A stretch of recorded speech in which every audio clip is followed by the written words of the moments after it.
Usa ka babae nga nagpailang asawa sa giingong sospek sa paglabay og granada sa balay ni Cagayan de Oro City Representative Rufus Rodriguez ang kalit nga mipatimaw. Aton sayron ang detalye sa live report ni James Pauloya. James.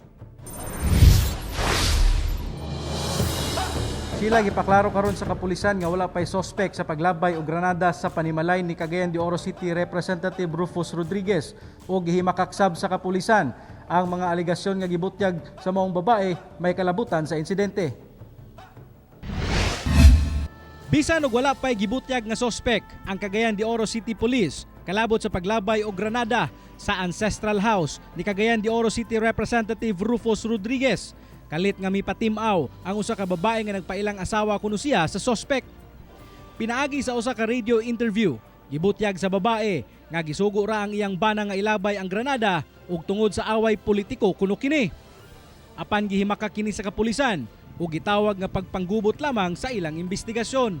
Dili pod gusto sa Cagayan de Oro City Police Office nga dunay magasasaw sa gipahigayon nato o ilugaw ang atong gipahigayon nga investigasyon. Kay dako kay nung laparo sa hanay sa kapulisan kung dunay magsusama ana nga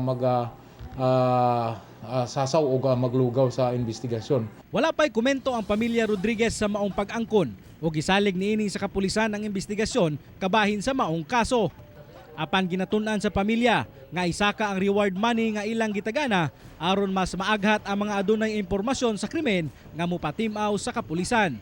Posible yun ang atong katbang, posible po ang atong mga nakakailan nato, posible po taga-Cagayan, posible po dili po taga-Cagayan.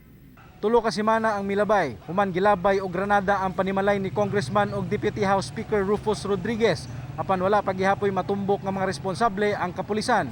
Hinon makita nato nga aduna nay presensya sa mga pulis nga nagbantay sa iyang panimalay aron dili na masubli pa ang maong insidente. Nagpahimangno sab ang kokpo nga mamahimong makasuhan ang bisan kinsa nga magsamok-samok sa ilang pag-imbestiga. You are maligning the police, no? So obstruction ang atong kuan sa iya, the less nga makuan sa iya, ma-charge nya dayon mamahimong leksyon sa mga tao nga magsakay sa panahon kay ingana nga kuno daghan mo sakay nya way kamatuoran.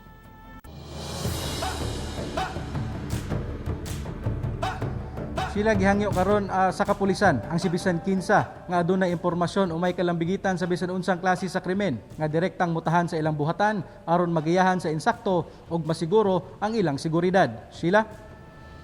Daghang salamat, James Pauloya.